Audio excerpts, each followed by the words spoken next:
Hey everyone, Jared here. Today we're talking about a show that's at the top of its game after almost 20 years on the air, South Park, specifically season 19. Woo, woo, woo! You hear that? That's the sound of 2015 pulling you over, people. Suck it.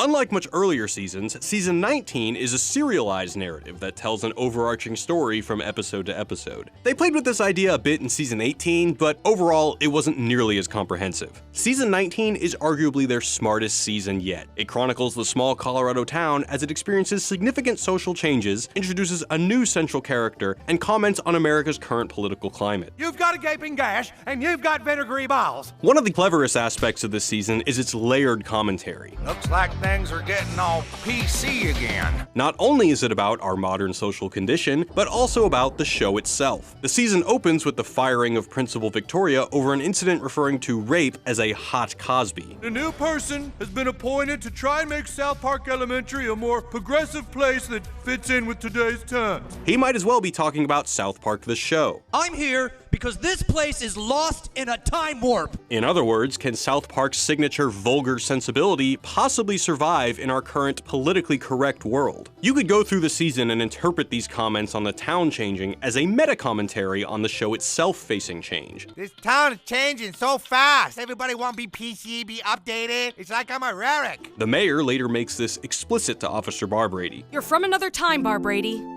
and the last thing that needs to go. The newsmen are constantly droning on about noticing changes to the town, and Mr. Garrison, himself a fountain of unbridled profanity, returns to South Park to save it from these changes. What the Sam hell is going on? But what's the deal with the PC plotline? One might be satisfied with the explanation that it's Trey Parker and Matt Stone taking a dump on liberal politics as they've done in the past. The two have espoused their libertarian leanings in interviews before, but they often evade a simple left-right divide. If you felt slightly lost in this connection between ads, PC culture, and gentrification, you're not alone, but find solace because we've got an idea, and it all starts with neoliberalism. We would like to give you $26 million.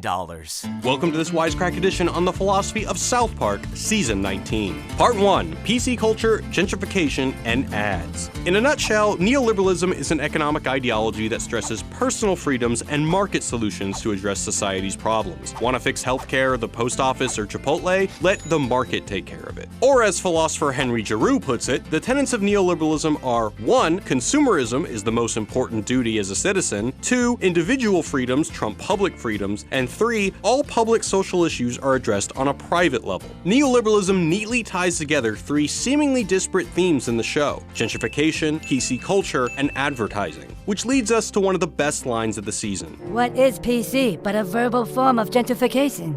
Spruce everything up, get rid of all the ugliness in order to create a false sense of paradise? Only one thing can actually live in that world: ads. Neoliberalism has one goal: make everything marketable. Gentrification, for example, is the free market's way of dealing with shitty neighborhoods. What are you people doing? We're gentrifying. It's all good. It's the process whereby real estate developers and business interests take advantage of low prices and industrial chic to sell white people overpriced tapas without fixing the underlying problem of poverty. Even diversity and multiculturalism serve the engines of profit. Want to venture to Shittipa Town to experience exotic cuisines of other cultures? Well, don't feel too dignified in your worldliness by suggesting that advertisers are manipulating PC culture in order to gentrify rundown areas all over the world. The show playfully points to something that they've been saying for years: that in a neoliberal economy, otherness and diversity have just become marketable brands in order to sell anything and everything. This is all made pretty explicit in the show. Oh, great.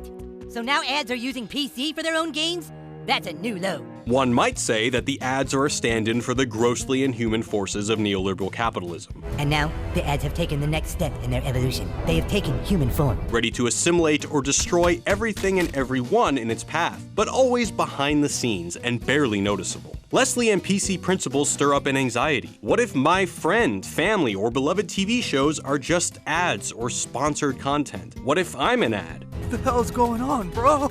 In a world permeated by advertising, how can we know what ideas are truly our own, rather than planted by clever commercials? What makes the ads so dangerous is their ability to cover up the reality of the situation, to distract us. In the end, as Nathan says, it's only ads that can live in this world. Reduced versions of ourselves, of cultures that can be neatly packaged and sold. Cultures of social acceptance that are more of a brand than actual tolerance. Gay pride parades sponsored by TD Bank, or real standards of beauty sponsored by Dove. Because who needs real revolution when there's a clever hashtag?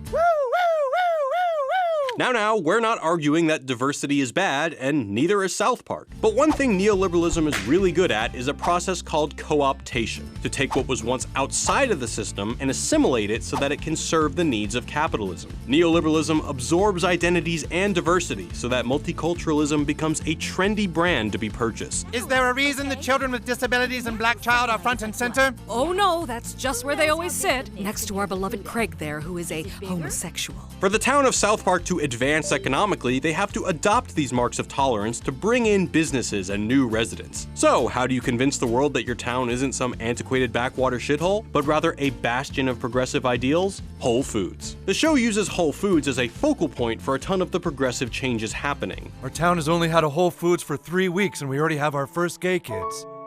So cool. When the town thinks Craig and Tweek are gay, Whole Foods serves as the setting where everyone congratulates Craig's dad on the news. Randy even credits Whole Foods for their new police-free environment. We've only had a Whole Foods for a month and already we don't need cops. So cool.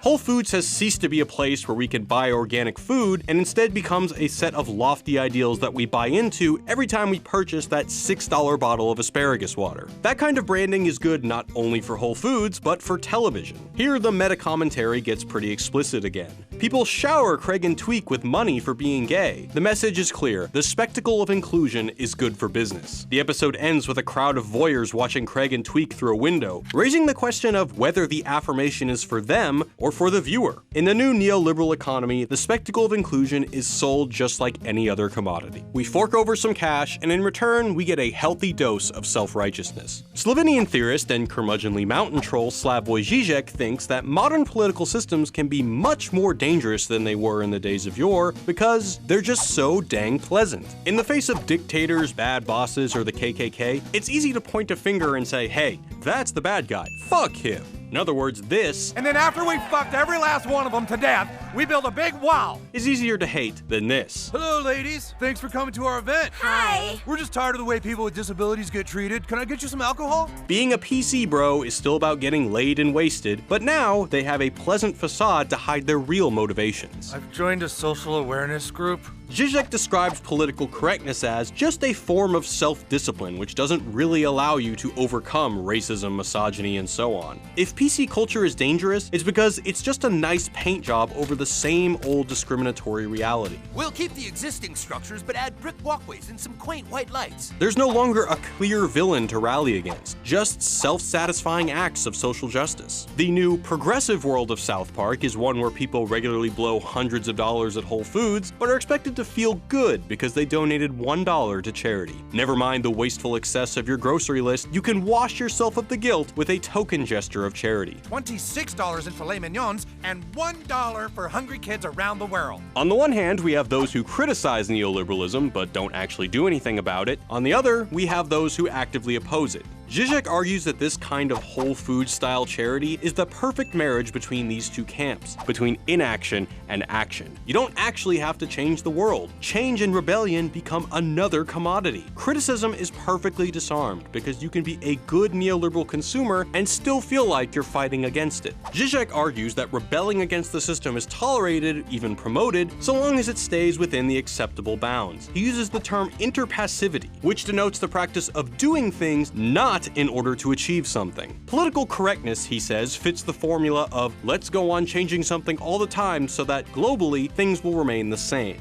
Of course, South Park attacks the very heart of this hypocrisy. Spare a dollar? No, I don't. I'm sorry. Thank you. God damn it. Ew. The town's real feelings about the poor are brought to light when Whole Foods gets surrounded by the homeless. I didn't bust my ass to gentrify this part of town to have it overrun with homeless people. It's not just economic hypocrisy that South Park targets. Multiculturalism becomes a kind of badge to wear, to buy into, rather than a real political project. What do you want? Now look, not all cops are racist, trigger-happy assholes. Really? I'll bet you don't even know what farm to table means. The denizens of South Park are still just as ignorant, but now know the benefits of feigning knowledge of other cultures. You know, a lot of people think that Asians decide who's gay and who's not.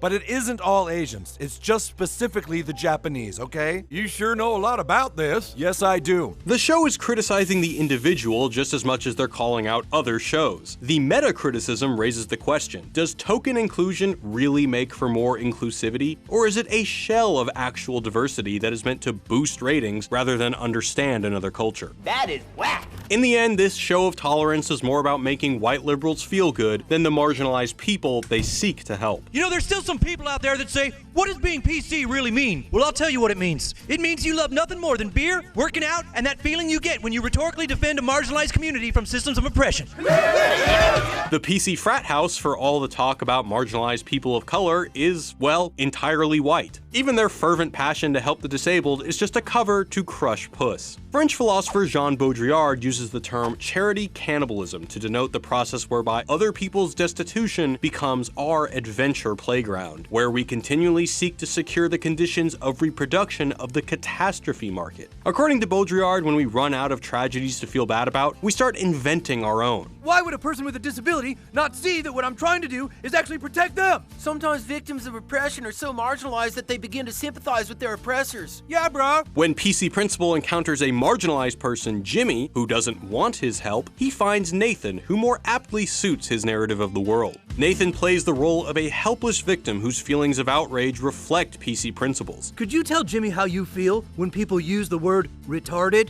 It hurts my feelings because I feel bad.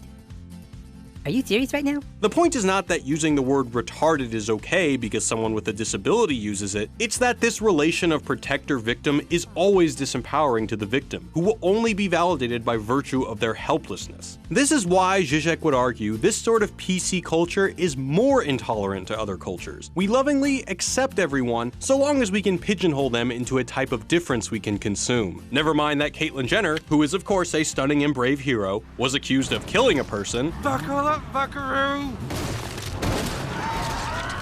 and is critical of gay marriage. It's always been a man and a woman. It's much easier to congratulate ourselves as a society by plastering her on Vanity Fair. It's simple, it's consumable, it sells. Part 2, Safe Spaces and Narcissism. I should probably clarify here that people throw around the term political correctness and safe space in an entirely vague and not very helpful way. On the one end, you have some guy for whom every social interaction resembles a 12-year-old who just learned the N-word on Xbox Live. There's only one immigration policy that I believe in, and that's fuck them all to death. On the other end, you have people who confuse social justice for wanting to live in a bubble where nothing bad happens and terrible things like slavery never existed.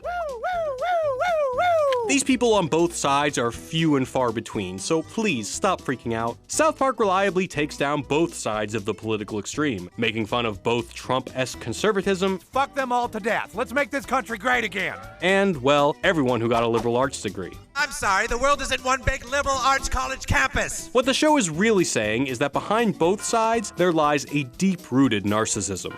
As we've already discussed, a lot of buying into the PC brand is more about making yourself feel good than affecting real change. The Whole Foods donation arc ends with Randy morphing a charity about feeding hungry kids, or sending hamsters to college or whatever, into a charity where kids in the developing world are given iPads to protect the fragile egos of people like Randy. For just $1 a day, one of these beautiful children will protect you from trolls and make your internet a safe space. And that's what this Whole Foods activism is about, being a sellout to the system while making meaningless gestures to protect your own sense of self-worth. Then there's Cartman, who we've known for years is a terrible monster, yet suddenly adopts PC culture. But we also know he's a pathological liar and raging narcissist, so it makes sense that he'd use safe space language to protect his ego. On the other side of things, we have Mr. Garrison and his fuck 'em all to death attitude. His version of American exceptionalism is more or less the nationalist version of the special snowflake complex. Convinced that America's unique greatness is being ruined by Canadians, he tries to build a wall to protect America. What is his shock shock to the Canadian wall being put up first to keep him out, but the realization that he's not the center of the universe. Now, goddammit, let me see! In other words, Cartman, Steven Seagal, and Garrison supporters are fueled by a narcissistic obsession with themselves. I suppose you're all feeling pretty good about yourselves.